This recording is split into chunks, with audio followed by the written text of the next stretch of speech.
is calling in. She hasn't joined in yet, but, Okay. But we're still, it's rare. yeah, Her husband is not always in trusted health, so maybe that's why it's easier for her to zoom in. But I know that he, I had a bad spell this week, so. She might not be able. but we are good to go. So we are here, we have a quorum, we'll officially call the meeting to order, and we are going to waive once again approval of the minutes since we haven't had any hard copies for all of us to review. Catherine and I talked about it, and we're going to remedy that situation so that we meet the requirements under the law about our minutes, and hopefully at our next meeting, we can take care of that. So I already gave this little packet of information to Mark and Julie. And what I did was just print out the very basic overview of the Wisner. They say Wisner or Weisner? Wisner, that's what I thought. Program, just so I thought it would be good if we had hard copies of this. And then the nomination form, which Mark has gone through very carefully and thinks he can fill most of it out himself with our help and the town's help of who the contacts and everything should be. There is the clearly sample letter of the nomination form that would come from the town. I'm assuming with the mayor's signature. We don't have to submit this exact letter. It was just a typical one that Abby included. And then Mark and I had discussed, possible questions for Abby and questions that might surface when she presents to the town. And my homework was also to come up with questions, which I thought Mark's were good enough. I didn't need to. So there's Mark's email to me on that, and then I printed out his more detailed. So, I mean, obviously you can't absorb this in the next couple of minutes, but I thought it would be like good information to have for the committee, for you guys to look over. I mean, right now, Abby is scheduled to present to the town next Tuesday at our work session. It'll probably be, don't you think, Mark, that same little presentation that she did for us in January? Yeah. And, the mayor doesn't approve a whole lot of time for these things. And he made, he approved like 10 minutes, Catherine? Because he said, okay, to put this on the agenda. So Yes. 10 minutes, 15 minutes. Yeah. And I don't know if it'll spark his interest with a lot of questions. Sometimes we have presentations and he's just like, any questions? And sometimes he just says, thank you very much for the presentation. It moves on with the agenda. But what I really wanted to talk about today is I want to make sure that the committee unanimously supports recommending to town council that we move forward with this. And we might not, because I know you've talked to the environmental committee and they have lots of concerns about the relocation. So do we want to invite Steve Hirsch, Sepoa people here for this presentation? And I want to reach out to SCDNR because I know that's who Abby has worked with, especially for DeVoe Bank. And if that person can give us contacts with Fish and Wildlife or DHEC, OCRM, whatever, because everything I'm getting to date right now is that, the umbrella organization, Manomet, their whole goal is to be super practical about these designations, that they want to balance the science with workable lands, with needed things like relocation. They're not going to at all fight the relocation of the animal with this designation. I mean, that's everything I'm getting so far. But my concern is, will somebody else, the Coastal Conservation League or something, say, oh, well, look at, we should relocate because now they have this hemispheric significant designation. So somehow we have to assure SAPOA that Wisner's not going to do that, Manament's not going to do that, and that they haven't had that problem elsewhere, because they've got designations in like working shrimp farms and stuff, and nobody's had to change anything. So I think we need those assurances, and I'm hoping SCBNR can kind of help us with those agencies and stuff, say they're going to be supportive of this, because it shows like, well, yeah, they relocate the spit every 3 years, but look what they do in the meantime for preserving and conserving their beach and dunes and the wildlife. I'm not sure Depends on that SAPOA is concerned about Manament coming Mhm. and raising concerns. Their focus seems to be on making sure somebody doesn't come in and use Manament's certification against them. Mhm. So all the assurances we can get from Manament is not going to stop coastal conservation or whoever Mhm.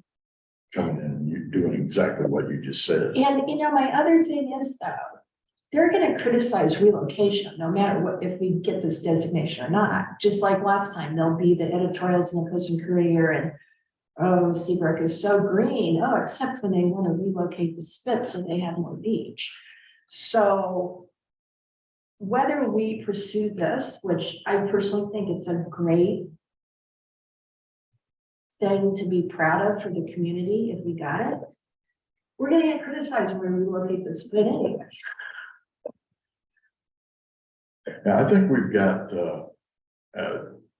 as far as the EC from SAPOA, they kind of agree with this in principle. Mhm. It's just they've got so many things that they want to do. Running the stuff by legal, perhaps having presentation, and whatever it is they're trying to do with the interns out on North Beach this summer Mhm. is going to delay any approval by them or vote of approval by Okay. them until after the. Big question right there. What are their interns doing on our beach next summer without telling us? I don't know. I failed to ask that question. But we have EC meeting on Monday. Would you ask that question? Yeah, that's on my I list. mean, because they kind of forget of who has jurisdiction over the beach sometimes. Yeah, again, I don't know what, if they're out there measuring size of the beach. Is it birds for, on the beach. is it for scraping, relocation Yeah, or whatever? I will ask them. Can I mean, Joe, can you weigh in? Shouldn't they be telling us they're out there doing something? This is the first I'm hearing about it. Yeah, I can do like, what? They have interns in the beach? I mean, because I think of the hoops that we jump through for our dolphin folks to be out there, for the birders to be out there, that we get the town to endorse the steward program and everything, that maybe SAPOA should like be telling us the same thing. I'll find out. Okay, so would you like to also invite Steve Hirsch, and is it David Cruz, is that his name, the chair? What's the name of the chair of the EC? Yeah. I think When is the? I mean, they can dial in when the agenda goes out for next Tuesday. They can dial in if they want to, if they watch for the public notice of the meeting, but it would be nice if they were here in the audience, I think too. What time? Our workshops start at 1 o'clock on Tuesday.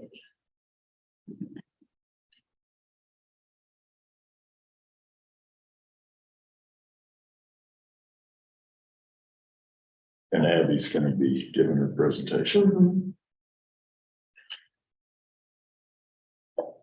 So then, you know, from that point, if you guys think through this again, maybe look at any notes she took when she gave us the presentation. If you have questions or concerns that she could like incorporate into her presentation to help council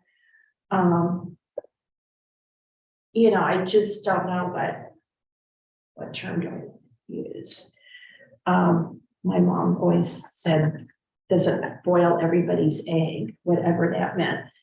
You know, I don't know how interested the mayor's going to be, or Barry or Dan with questions, or they might just be like, oh, okay, good presentation. But afterwards, if we're agreed, I'd like to say the advisory committee unanimously supports this and wants to move forward. Unless you guys don't, when you look through this again and think about SAPOA. So with that, I mean, Mark had a couple of really good questions about, and I'm gonna let you talk about it, about the entities. Like, I'm pretty sure Kiowa is gonna move forward. But we're not positive. Abby can tell us that because I think she's talking to them all the time. But what if the SAPOA says no? Do we still do it? I mean, and so Mark, jump in because you kind of have thought this through the nuances a little bit more. What I would do before was in that packet is that, when Abby made her presentation to us, that she mentioned that we would be tied with Kiowa.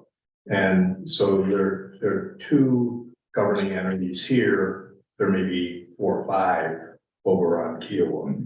If one entity out of that decides against, how does that affect the application? Conversely, if Town of Seabrook wanted to go ahead independently, could they do that? So I didn't have a clear answer for that. I think that's would be important to know from Manomet's perspective. And I just get the feeling from our last meeting with SAPOA that they're really not going to do anything until the end of the summer. so far down. Yeah. Well, That might change if we can get David and Steve here for that meeting. Mhm. And Abby seems really willing to like actually drive up here and meet in person with folks, right? I haven't talked with her since the time we had the presentation, so I don't know. Well- Yes, she would be. Yeah. She's. Well, because the first thing comes to mind, But I your haven't. Shorebird thing is in May, Right, which is not that far off, and she's coming to that. yeah, she's one of the presenters. So maybe at that point in time, I mean, even May to me seems like a long ways off. Maybe she would take an hour, hour and a half when she's here to say, come into town hall and we'll set up a meeting with SAPOA and anybody that would be concerned. What do you think of that? I think this is a long-term proposition. I think this came up, you know, it's been something that was,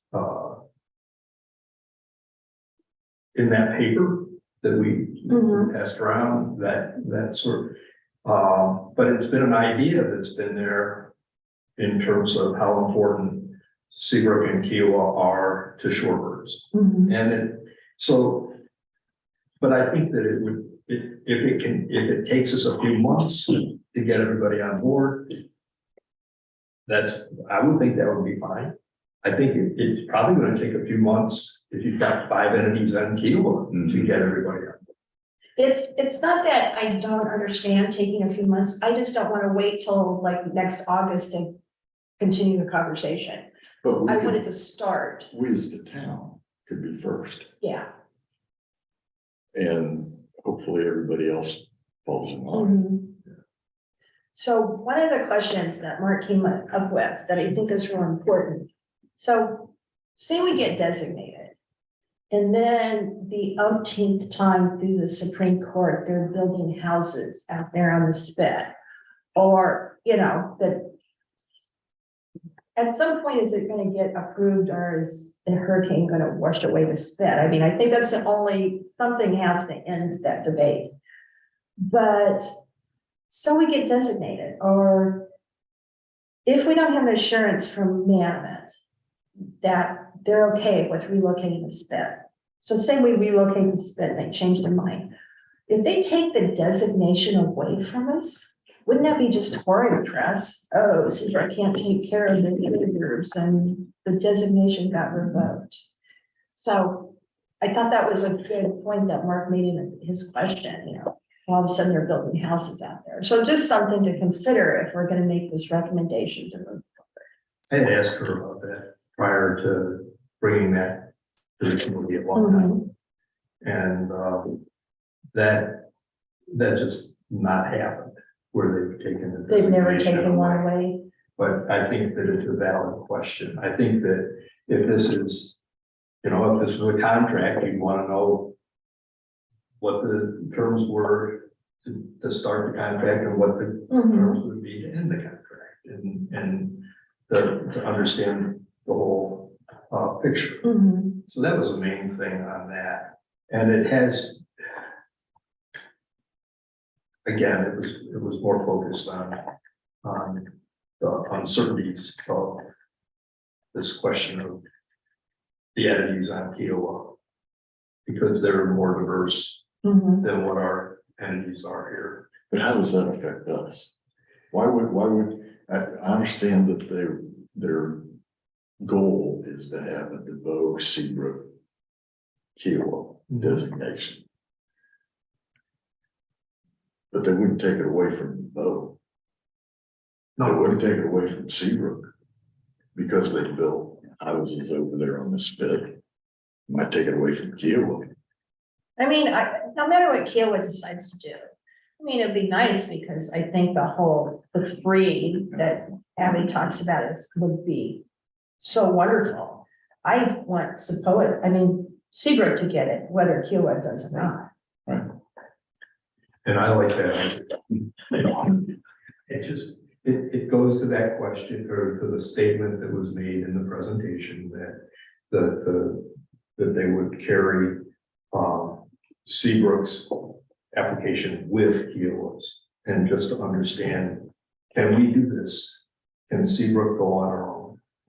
You know, and to be considered, because they're two different islands, two very different islands.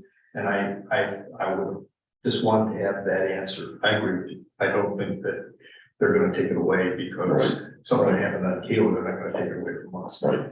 Just the questions that I would ask in analysis. Do we know the status of the application for DeVoe? My understanding was that was, Like on the verge Yeah. of being approved, yeah, which is a good question for on Tuesday of where that is.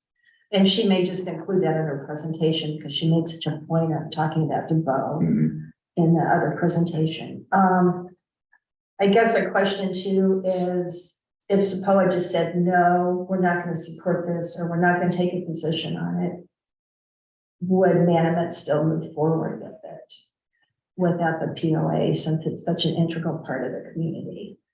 So, and I think that would be a question of council and the mayor would want to know, that we wouldn't want to create a conflict that we didn't need to. So, you know, we have a new communication events person, so I'm looking way down the road to say to Robin, oh, we can have a big celebration, or you can plan something around the designation, because Abby said, oh, I'll be there, and somebody might come down from Manomet, and she said, we make it a big deal in communities to get this, like our Audubon thing. She said, we like to have an event and publicize it and make a big deal about it. So thinking, oh, our committee would have something to give to them. After all the food truck rodeos are over with in the summer. Dean, that the article on the Red Knots, does EC suppose that the Red Knot committee have that report? If not, you might take or send it via email to the committee members, because I think that's a really good argument for the designation. And I emailed it to everybody prior to, you should have it in an email for me. I don't know that they do. I certainly did not give it to them, so I don't know how they would have gotten it. If you wanted to kind of put that on your list for the committee to just say, this is like great evidence for it. It's in, I gave it to Steve Hirsch and to Heather, Okay, when I was talking with them about something else. So so they've got it, it they've just got hasn't it. come into the, Yeah, that was in December, so, I gave it to them when the paper came out. Like just part of that, so I sent it to them.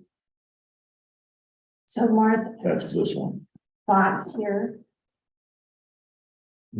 that Keel and Seabrook Island are critical to the Red Mountain. That's the article you're talking about. I think I have it in an email. Okay. Yeah. So Martha, thoughts sitting over here, looks so contemplative. No, I'm good. You're good? Yeah. So. What do you guys think? Do the presentation, you're gonna talk to the environmental committee and invite Steve and David, David. Yeah. Heather often, well, I'm not sure she always calls into the workshop. She usually calls into the council meetings, but I'll invite Heather. I have a whole list of things there. It is recorded, right, if they can't watch it. But I'll touch base with Heather, just because I have some other things that I wanna. And I could put like 1, 2, 3 in emails. But like right now, before you guys think about this or look through this information again. Do you feel like the committee wants to unanimously recommend to council, or do you want to think about it more, Dean, after you go back to the environmental committee? I think we should, as the town, we should proceed. Okay, That's my thoughts. okay, Yeah, okay with that. okay. Agreed. I agree. So, I mean, this might end up being a really quick meeting today. Any other comments on this? If between now and Tuesday that you come up with questions or, you know, you have that epiphany in the shower one morning, let me know and we'll forward it on to Abby and say, it would be really good if you took a minute or two to address this in your presentation or be ready for that question. We just need to get on board if and when somebody comes out, like we said about Mhm. the designation that we received, and we're now ruining the beach for a while. We mean, need their support during that I time. would love it if they would give us a letter via email or whatever that says, you know, should this designation be approved, Metamet will not oppose relocation of this bed. But I'm talking about. And we will further. They're gonna support us Yes, against any controversies or. yeah, we won't oppose and we'll support Yeah. the arguments that Seabrook makes about how they protect wildlife. And so, I mean, a question we could ask for just point blank, do you think Metamet would give us that? That's Sure. the questions that I put on here.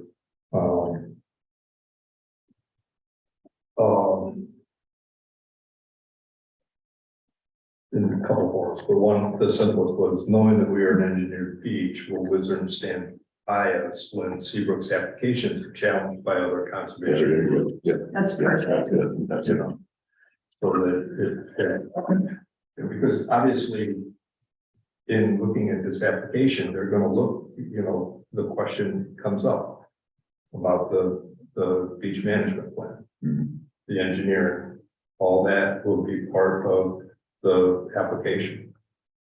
And would be something that they would know beforehand and would be, fully cognizant of in either approving, so. How far will they go? Right. To say, And when will the permitting for the cut be started again?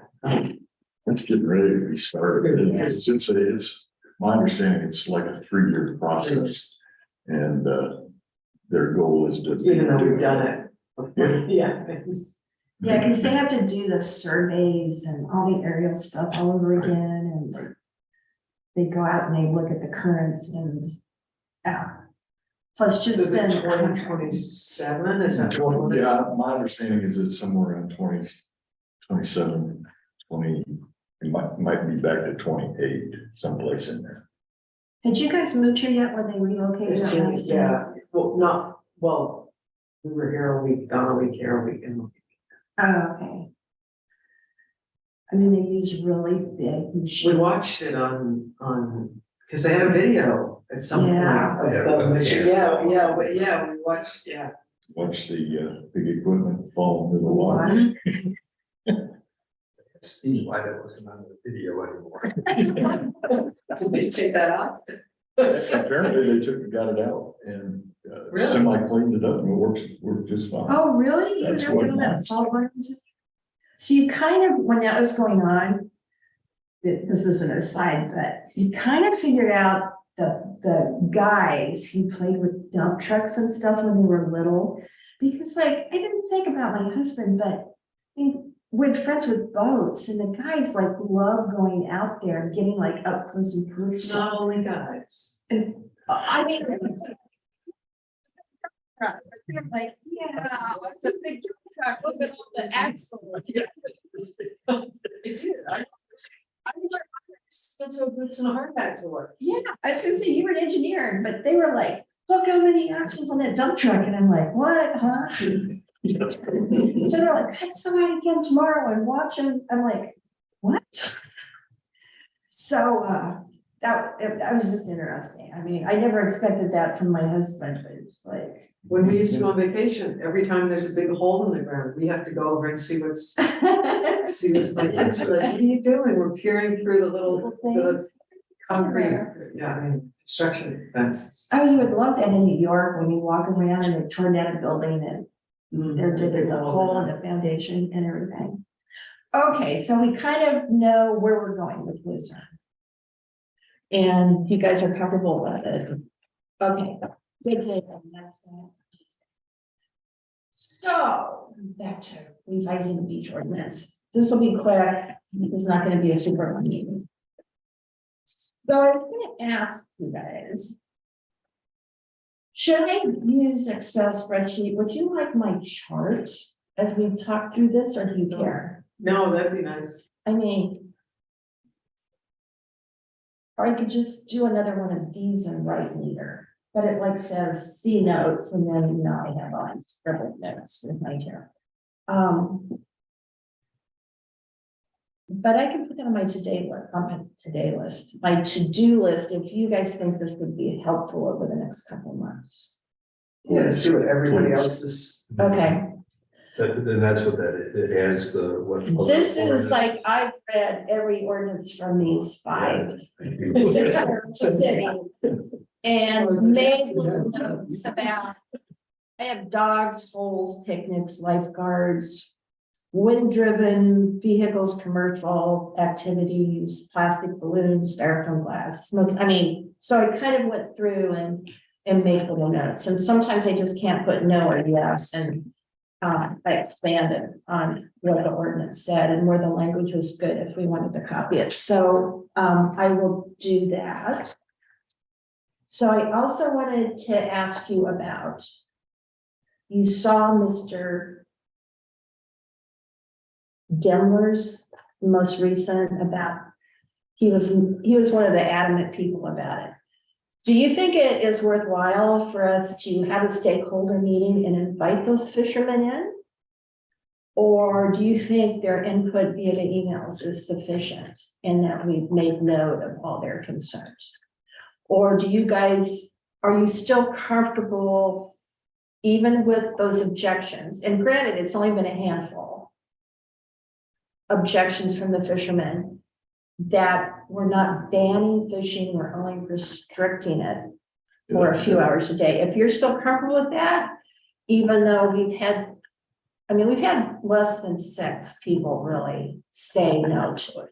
But again, we haven't really, other than Seabrook article, and if somebody tunes into these meetings, it's not widely known what we're proposing yet. So would you like to have a meeting with them? Are you happy with, we can outline that those stakeholders have There weighed will in? be a public hearing. At prior least to- one, yeah. I mean, prior to once- the- Once we make a proposal to council and they decide to move forward with an ordinance, there has to be a public hearing before the second reading, right, Joe?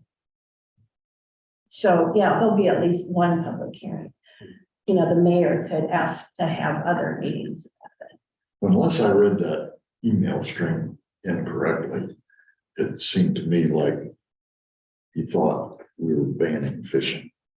And I don't think we made it When I, clear that we are not banning fishing. We're limiting where it can be done during certain hours of the day or time of the year. because it was But you always have another place to fish on our beach. 24/7, 24/7. there's It's just the something. inconvenience. I just- People living. I just didn't get the feel that we got that through to them. Yeah, okay. I did reach out to Turtle Patrol and sent them an email to Yeah. ask. That's my wife. And the answer is, Oh, because she responded that Yeah. somebody's on a trip and Yeah. she said, I'm just covering for now if it's not time sensitive. but Yeah. she got a reply back from whoever it is in Africa. Okay, But essentially, they really don't have any problems with the way it is now. mhm, We appreciate the change in the dog ordinances and that kind of stuff, but you know, turtles are at night, mostly at night thing. mhm, So the dog ordinance changes have helped slightly, mhm. perhaps. But doing anything as far as lights and bonfires and that stuff have to be out by 10. They're fine. Yeah, with they're it. fine. The one thing I got was about the holes and stuff left on Yeah, the beach to yeah. make sure that we enforce that. But we seem to be okay with that in that the town has the people out on the beach in the mornings, giving Pick stuff up. off in there. Of course, they're till almost sunset, Mhm. so they can tell, you know, kind of what's going on there. They do occasionally have problems with somebody who's left a chair out there or a tent or stuff like that.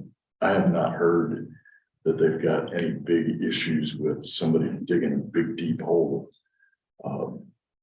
But I just haven't heard that. They may have had that issue. I know Beach Patrol tries to tell them to fill it in, Right. so it's dug after they've seen it. And the Turtle Patrol, as they're out there and they find stuff that needs to be taken off, they call Beach Patrol apparently, and they come out and get it. I assume that's. Or what call that town, pile- I don't I assume know. that's what that pile is Yeah, over there in the summer. Chairs. and when they empty the garbage, they bring it by here. So, I just wanted to make sure that I was like ticking off all the stakeholders. I wanted to make sure we touch base with them, so they felt like they had any. My understanding from my talk with Judy that we're okay. Turtle Patrol is okay with. You know, I see her name all the time and I hadn't put more and more together. Yeah, because I got a quick response from her because I just sent it to the general Mhm. website email. Okay, so I just wanted you to know that we were ticking that off. I don't think we have to have a hearing or meeting with them. or anything. I touched base with Lauren with the Low Country Marine Mammal Network. And she had a few suggestions for us, but part of that is no swimming. she'd still love to see a no wake zone, but we can't do that, right, Joe? Even with our jurisdiction, we can't say no wake zone. I think that's DNR. Yeah, and I think she's been turned down several times, so, Was there no swimming there in the river? up at the inlet. At the end? Yeah, because right now, you know, we're kind of ambiguous about when the dolphins are present or whatever, so we can just echo what Kiowa has and just say no swimming, and not just for the dolphins, but beach patrol is like, it is so dangerous, nobody should be swimming up there, so there's kind of like a two reason to put that in our ordinance. And, trying to think about her email. I think she'd be very happy if we did what Joe said, but use that language about swimming for fishing that they move away when dolphins are present. Is there gonna be somewhere where the swimming is, there's there gonna be a sign somewhere? I would There'll be assume no so, swimming that at some past- point, when we have a new beach ordinance, then we can be very excited about new beach signs and then put that More in. signs. Well, those would be replacements. Yeah, We haven't budgeted, we're just not gonna order them until the ordinance is. yeah. Because I don't want to put new signs up, and tear them down and put another new set. Plus, Where is this? That This is was, the first I've seen it. that was on North Beach. Glenn Cox, who goes Yeah. out, I think most mornings, took that picture. And someone had dug up, I don't know if that. Well, that's right by where the buoy. Yeah, I think somebody had dug up our buoy and left the giant hole. And you can see the turtle crawl right over it. So we use that one every summer when turtle season starts, and we did a little message with it, and that's what we post out. So that does happen. There are good sized holes out there. Yeah. You can see right on there, turtles are right having over. to try to maneuver through or around. Joe, when that goes up, does it go on timelines? Or does it just go on like our Facebook, Twitter account? Because that would be Oh, no. great. I don't remember seeing that on timelines.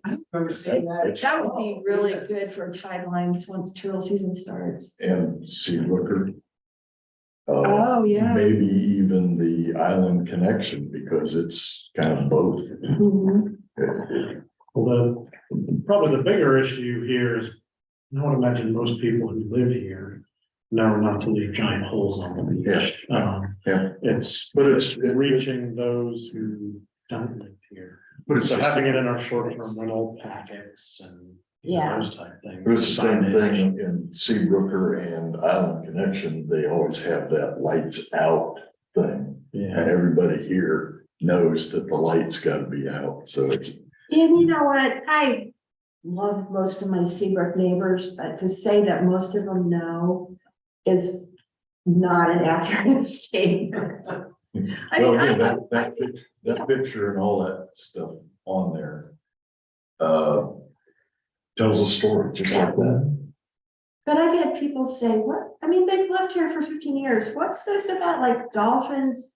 Like doing some funny fishing thing? Like, oh my gosh. And we're not supposed to They buy stop and ask us what time the dolphins eat. Yeah, every day at 4:45. Well, somebody has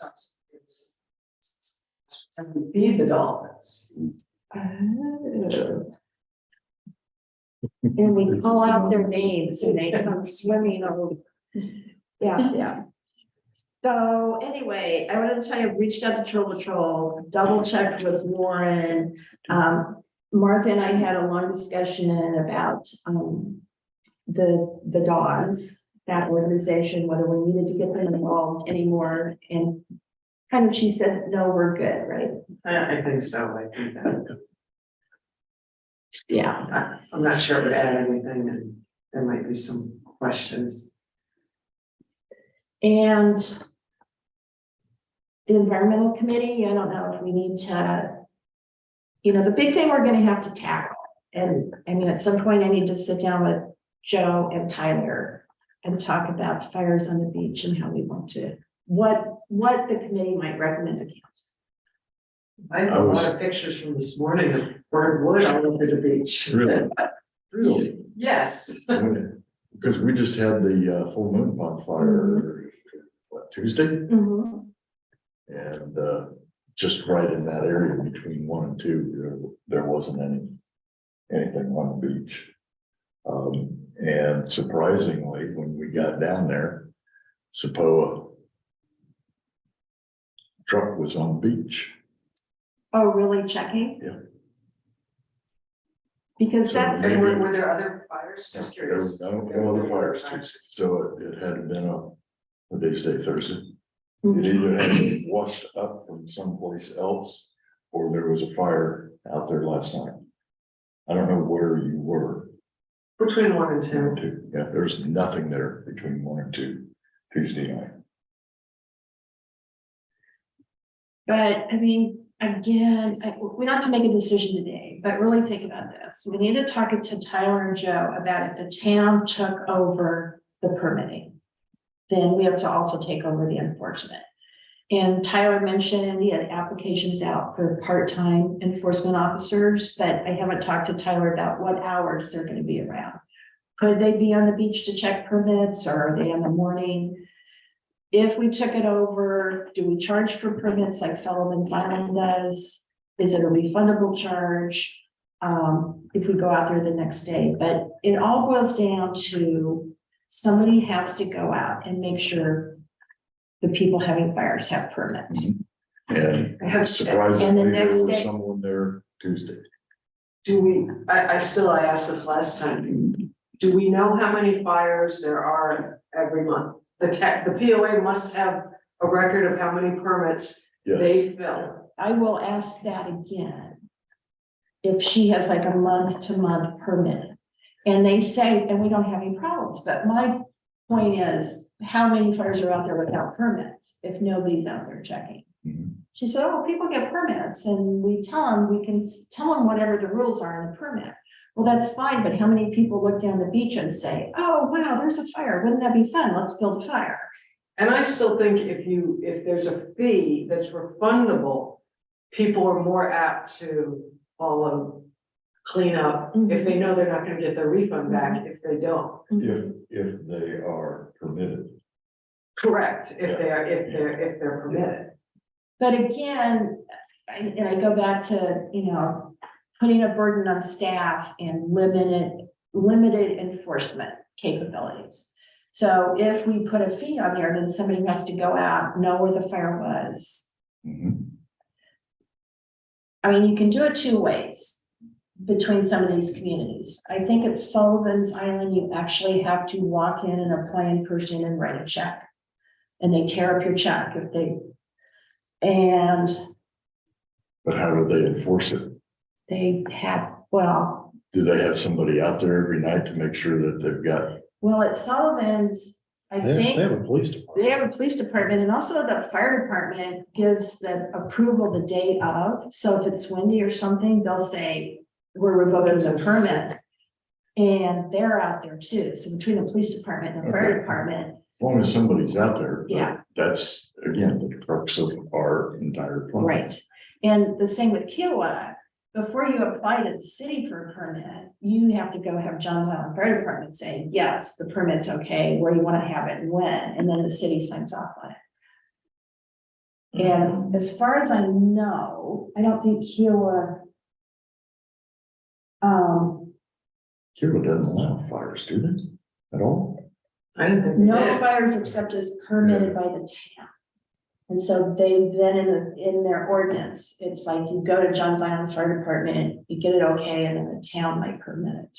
So. But they don't do it during Yeah. turtle But season. I mean, if the POA now gets 50 permits for the night before Thanksgiving or whatever, Thanksgiving weekend, do they ever say no to them? I mean, do they, if you limited it to 3 and you knew where they were, you would know who caused the problem.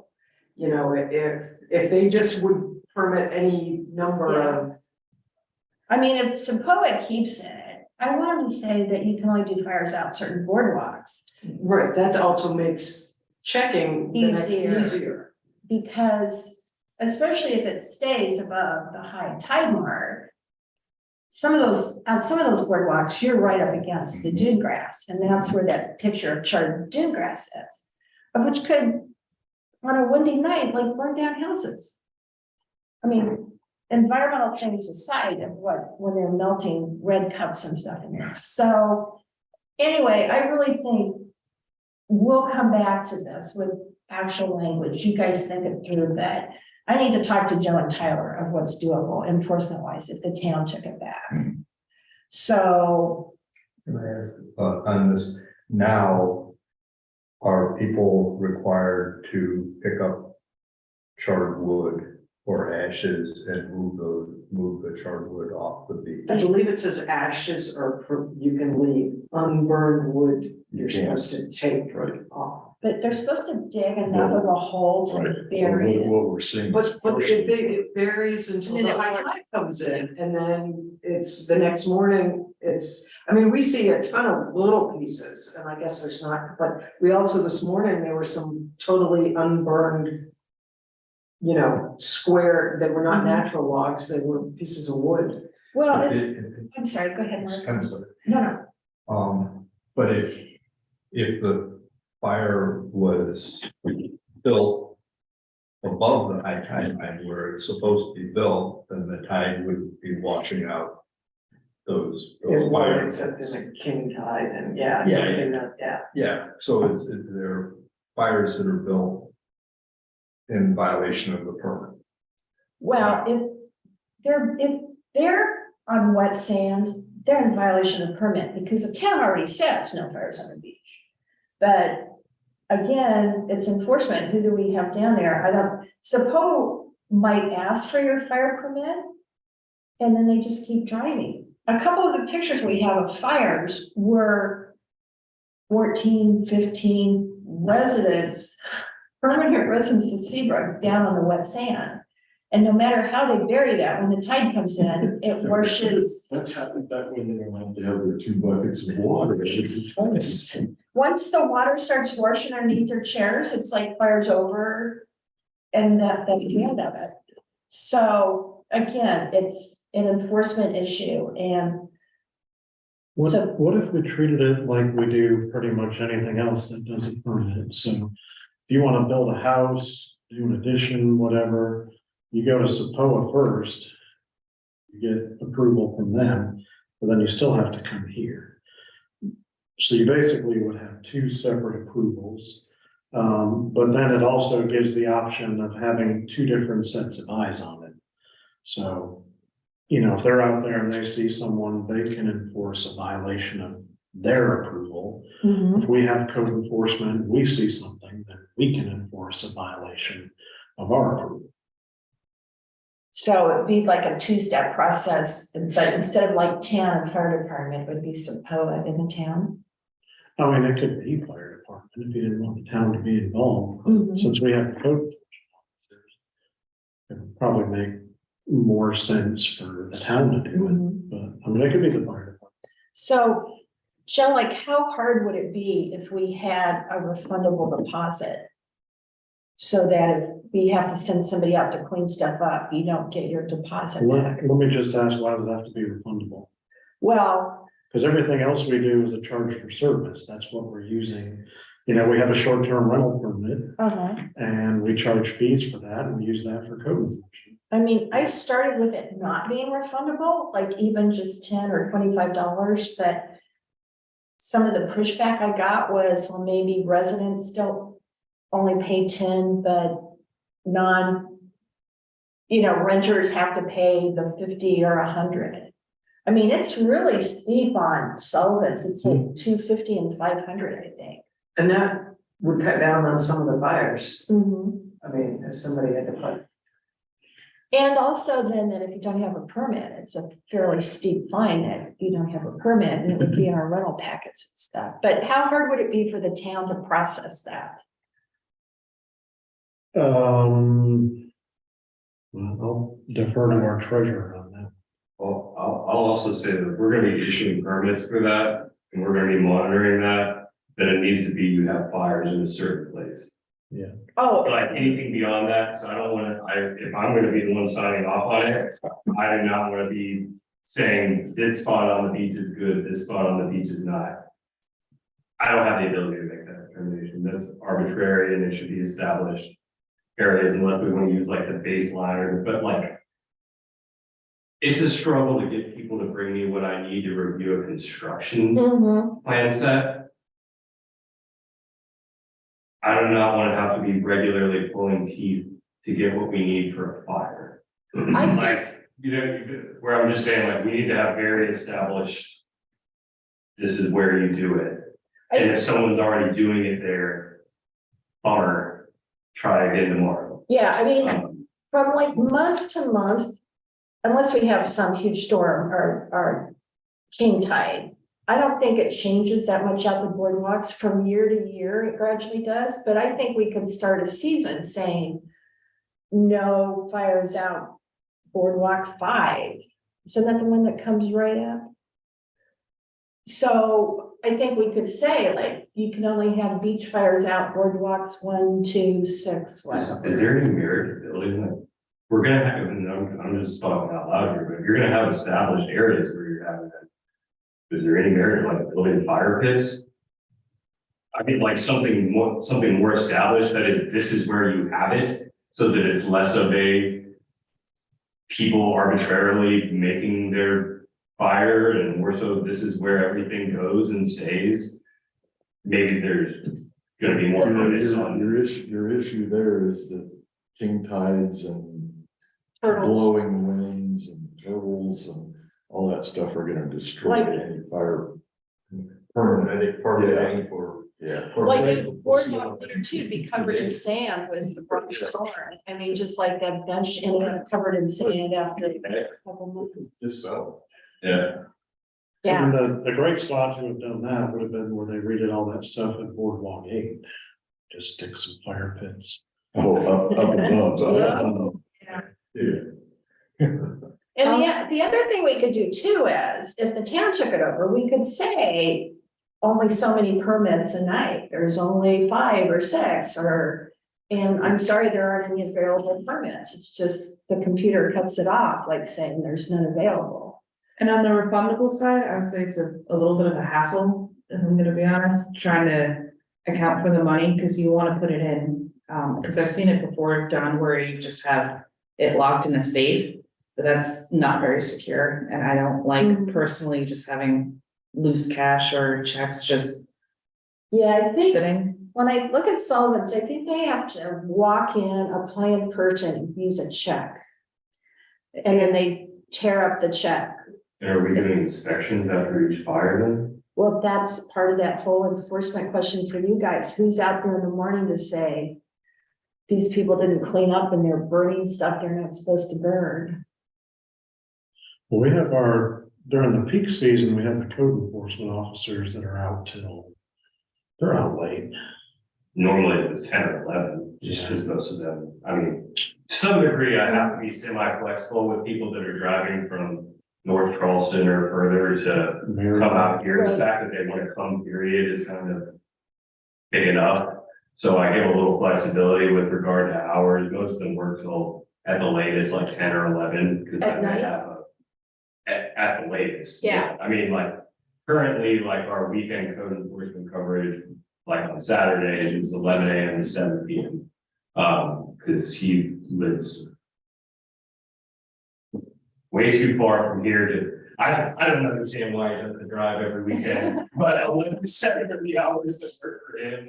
And he does Saturdays, you know, in my mind, that individual wants to keep working Saturdays consistently. I, in theory, think that I could talk to Mike Teasing and get him to probably change that to, you know, a lengthier stretch, but I don't know how. Is that who we need to buy a Zodiac for, so he can just come over from Edisto and? No, that's Mike Williams. He Mike comes here Williams. every- he does that every day. Get yourself a boat, guy. and But, just- That's what I was out at Dunkin' with him a couple weeks ago, and I asked him, why don't you get a boat and keep it here? But, We could strike a deal with Mike Schuler of like, can you give the town just it's a? town boats. But.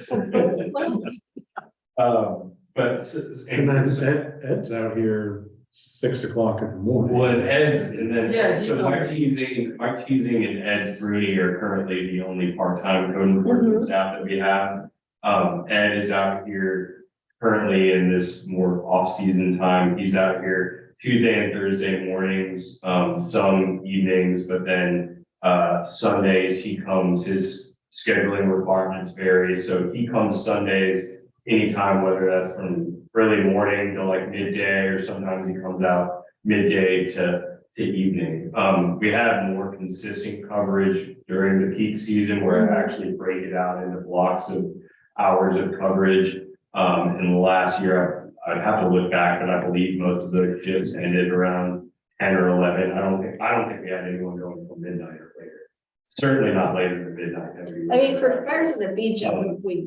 And go it just so we're clear, one of the main reason for that was that when they started, I had them all working late. Mhm. And they would all independently, none of them dealt with each other at all. And they all reached out to me independently and were like, just an FYI, there is nothing going on out here after like 10 PM essentially, you know.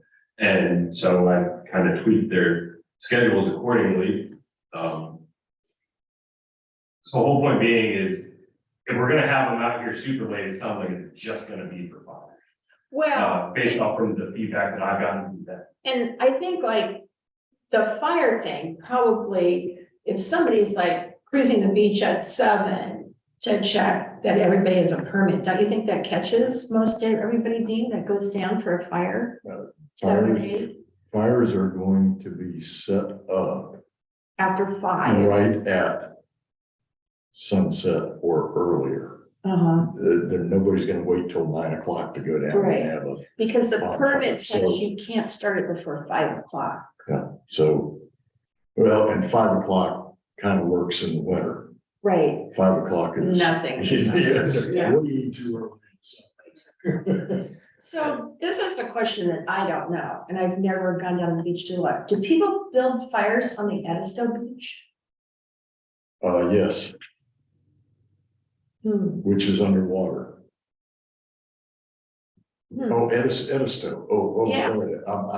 I was thinking Edisto River. Oh, no, on the Edisto River Beach on that side. Or Pelican. Over in front of, people do fires over there? Yeah, I mean, and the tide puts it out for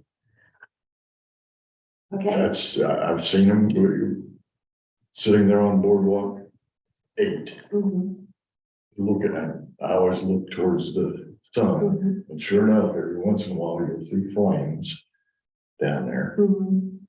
Okay, well, like I said, this, I think is gonna be one of the most, I think fishing, we've kind of really researched it, talked it through, we're kind of good. That was one of the big issues. Second is gonna be fires. And then I think the rest of the beach stuff is, it doesn't, a lot of that stuff doesn't need to be in our ordinance that we discussed about kites and stunt kites and all that kind of stuff. I think we put it in there just forward thinking in case we ever need it. It's in other ordinances, but I think the fires and fishing are our 2 big things. And like somebody said to me, we can't stop fires on the beach because it's in supposed jurisdiction. And I was being a tad nasty because I said, watch it because it's under the umbrella of the town and we could just prohibit open fires in the town and suppose we can't permit them. I mean, it doesn't have to be in our beach ordinance. So it was, I mean, it was just a challenge if somebody said, you can't do that. I'm like, "Oh, yeah, we can." That's when you always hear like people throwing around the term, you know, these governing entities and who has jurisdiction. There's only one entity that has jurisdiction throughout the entire island, and that's the town. And I mean, ultimately, you could have a situation where the PLA says, yeah, we'll allow it, we'll permit them. And the town says, no, they're not allowed. And so you may walk over there, get a permit, go out to the beach, and then be handed a $500 citation because the town has townwide jurisdiction. Now, normally we try to all come together and be on the same page with each other. You know, that's when you hear those terms thrown around, it really doesn't mean anything because they don't have any sort of governmental jurisdiction, which ours extends throughout the entire town limits and a mile into the ocean. And that's like Edisto just says no open fires in town unless it's permitted by the town. And you come get a permit to build your fire pit and have a big barbecue and stuff. So when This is somebody's this is looking, definitely going to call for a joint meeting between SAPO and the town. and Joe and It's we gonna sat be down with Heather and stuff, and kind of talked through what ifs, do you guys want to keep jurisdiction? Here are problems. I sent tons of pictures over. The report, the way I understood it, she went to executive committee. They wanted to keep jurisdiction and they didn't think there was that big a problem. And it's like, yeah, but here's all the picture proof. So we've got to There's find gonna something. have See, to if we're gonna keep in our ordinance that you can have them, they have to be above the high tide line. Than it is on the beach trust property. So I still think, that's why I was saying, if you're gonna have something, it should probably be both. Mhm. Because if you're above the high tide line, you're technically not on a public beach. Beach. Now, we can still define our ordinance to say this is where the restriction applies out. You can make it townwide, like you just said. Yeah.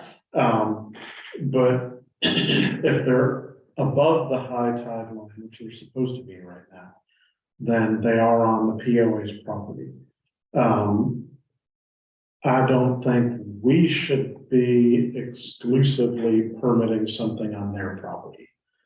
That would be like me saying, I will give Mark a permit to go build a bonfire in your backyard. Mhm. But if you have the two layers, you know, if you say, okay, Mark, I'm giving you permission to build a bonfire in my backyard. You come to me and say, okay, Jerry's given me written permission, here it is, and then we authorize you to build a bonfire in her backyard. I kind of like the two-step process. As long as it doesn't take 2 weeks to get the permit. Yeah, I kind of think that there could be communication that, Yeah. that a permit is being requested and that it be some kind of electronic rather than The way physical the way we thing. do it is we submit it and apparently it is reviewed and approved at their gatehouse, And then which you, is manned 24 hours a day. So there's somebody in charge there every day.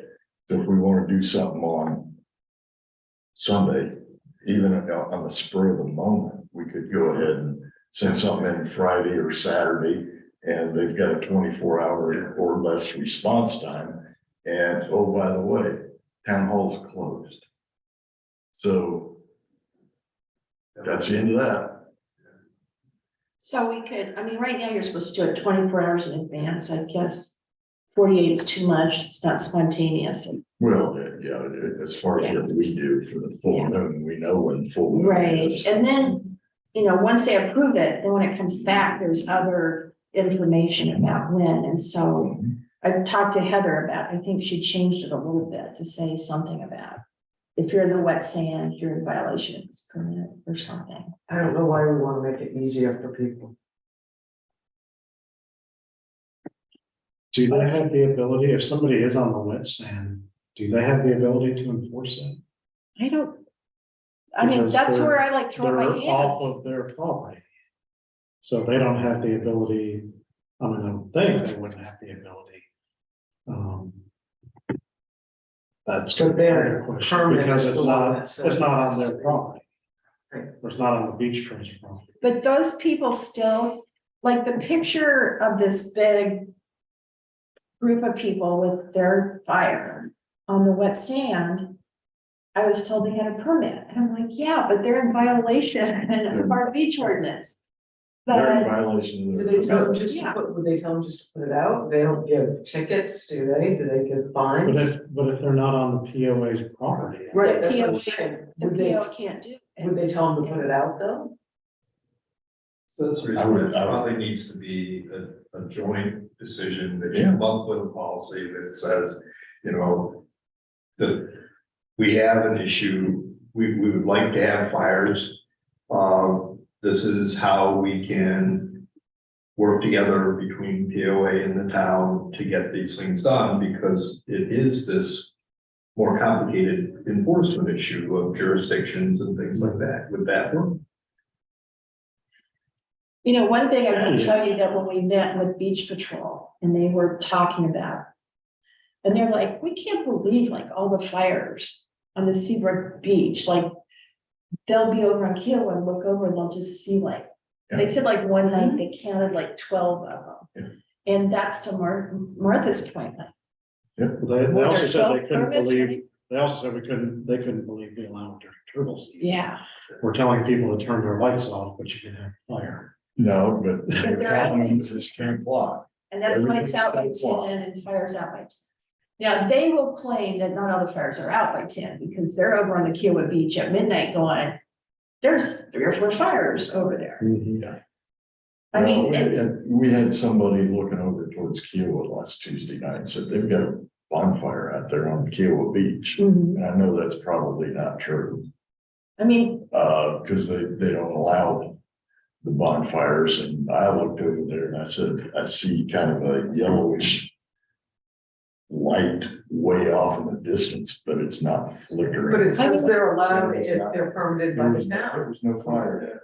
There was no fire. I mean, you have to jump through a couple of hoops, but there is a way to have a fire on the Kiowa Beach. But It's a lot more my difficult point is here. that there wasn't There wasn't, fire. oh, Somebody thought there was. okay, So yeah. Okay, guys, it's after 2. We've been here for an hour. Always a helpful discussion. I think our WISRN is our priority for Tuesday, and we'll keep working on this beach stuff, which, as I said before, I wish it was going faster, but I want us to take in all the stakeholders. I want to get lots of information in and do this right. So I think when we get done, You can just refund it. and Joe has mentioned this too, that the beach ordinance will have 3 sessions. One of like defining the beach and whatever, then a preservation conservation section of these are the things that protect wildlife, marine life, whatever.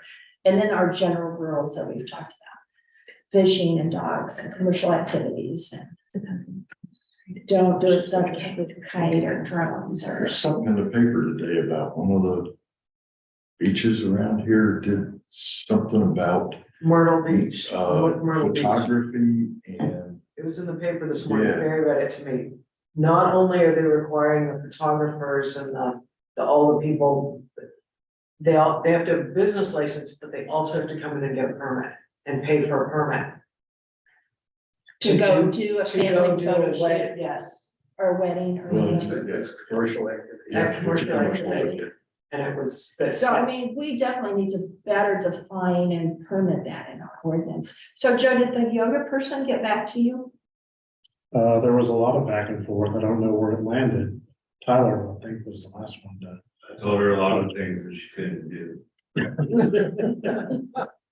And And then it stop was here. Martha that found that on Facebook that kind of said, like, where did this come Well, from? I started following this thing called Seabrook Island Recommendations, just for, and it showed up. The funny comment was that she said afterwards that it had been approved the week before. So she does have a business license with the town. I don't think that she was as specific when she came in for the business license about where they were going to be doing activities or anything, but when we found out it was gonna be on the beach, Joe reached out to her and let her know they can't do commercial activity. On the beach, she then followed up asking if she would be able to run classes from her house. To which we said, no, that would be a home occupation, and one of the conditions with the home occupation use is that you essentially, you can't have people who don't live there coming there Yeah. for the business, and you can't generate any more traffic than what normal traffic should be, so that was a no-go. And then the last question that she had was about, the way I interpreted it was essentially doing one-on-one sessions at like a client's house, similar to like if you had someone, a masseuse come or anything like that. To which we said you could do one-on-one sessions with folks, but you would not be able to have any group sessions in any private residence. And then I haven't heard. I'm laughing because our trainer comes to our house in our little makeshift gym in the garage, but when you say no group sessions, like sometimes our schedules get screwed up. And Friday, Wait, Together. what's their name? yeah. So I think it's like more than one-on-one, when Fred and I do. Our 3 and 4 o'clock workouts become the workout at the same time. But Because at that point, it's really more like you are going to someone and providing service. You're not running the business like out of your home. And, you know, the example I gave Tyler is like, if you have somebody coming in and they're doing like, you know, nursing and they're going and helping someone in their home, that's not a home occupation. Whereas if I'm a doctor and I have my patients come to your patients house. coming to my house all day, every day, that's a business. Yeah, yeah.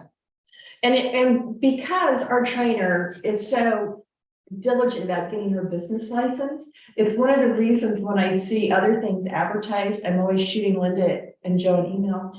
Do these people have a business license? Because it's like, everybody should do it or nobody has to do it. You know what I mean? The equity there, that if the little small businessman does it, everybody should have a business license. Anyway, would you like to make a motion to adjourn and Can I close it? bring up one thing before? Oh. we adjourn? At the risk of not letting the town know that there are activities taking place on the beach. There is I think I mentioned before that there is a strong impetus for research on red knots this spring, especially red knots that are quote unquote the southeastern red knots. And a combination of SCDNR and Manomet and all have hired a person to do reciting, much like they had the students here before. And that person's name is Nate Watkins. And I can't remember the other guy's name right now, it's Aubrey something. And then they also have hired a person to be a steward at the inlet. And most of the time they will be on the beach walker side. But they may also come over and work with us in terms of the steward event. And his first name's Aubrey, and I can't remember what his last name is. But they're 2 auxiliary people to help with this research opportunity and also to help educate folks about the shorebirds that are here. I guess that doesn't sound like a commercial activity to me, just because they were hired and under the support, the Seaver County Birders, we have that research kind of, everything's okay. I see what you're. I mean, because like the professors are hired by the college to come do. Well, research. and CDNR has access to the beach anyway, and US Fish and Wildlife has I mean, access to the beach. Some of their jurisdiction might trump ours even. Right? You know, I would say if you're doing something like a research project for a state agency, that's fine. You know, if you're coming out and doing something for the purpose of profit, personal profit, then that might be something totally different. I didn't even think of this in terms of any kind of commercial thing. I was thinking back to the time a couple years ago when we had the students on the beach, and it was more to inform you and Tyler so that you can let code enforcement and beach patrol know that there are these other people that are going to be out there, and they're doing the same thing that I do in terms of reciting and that, and they would have, we're talking about signs and vests and all those kind of things to help identify those folks. Yeah, I think as long as any, both from the code enforcement side and the beach patrol side, I think if anyone were to come across any of them and they were to explain what it is that they're doing that would be that. Cause it's. You know what I mean? I don't see anyone giving them a hard time beyond that, you know, once they. I it's- wouldn't expect them to One do day. that. It's also that we had a situation 2 years ago with the students being out there, and we had that person that went through the nesting area with a dog. And the student was one of the people who was challenged by that particular person. It was a very uncomfortable situation. And so it would be a situation where if code enforcement or beach patrol was informed by that person who's out there that this instance had happened, that it would be good for beach patrol or code enforcement to know that that person was there ahead of time. Just so you don't have any surprises, you know, it's just that, just like you know that the stewards are out, that kind of thing. Yeah. But it's not like he's got a sighting scope and says, hey, $5, I'll let you look at this. No, it's not an emergency Right. activity. I'm just bringing it up in terms of the mayor's request that we inform. So it's on. Good deal. Thank you guys. Would anybody like to make a motion to adjourn? I will. Second, and all in favor, I know you are. Thank you very much for your hour and 15 minutes. Next month, we don't have an interim. I don't think so. I think we're gonna do this workshop thing and see how that goes. And, you know, if you guys can dial in and watch it or want to show up, and that would be great. And then we'll go from there.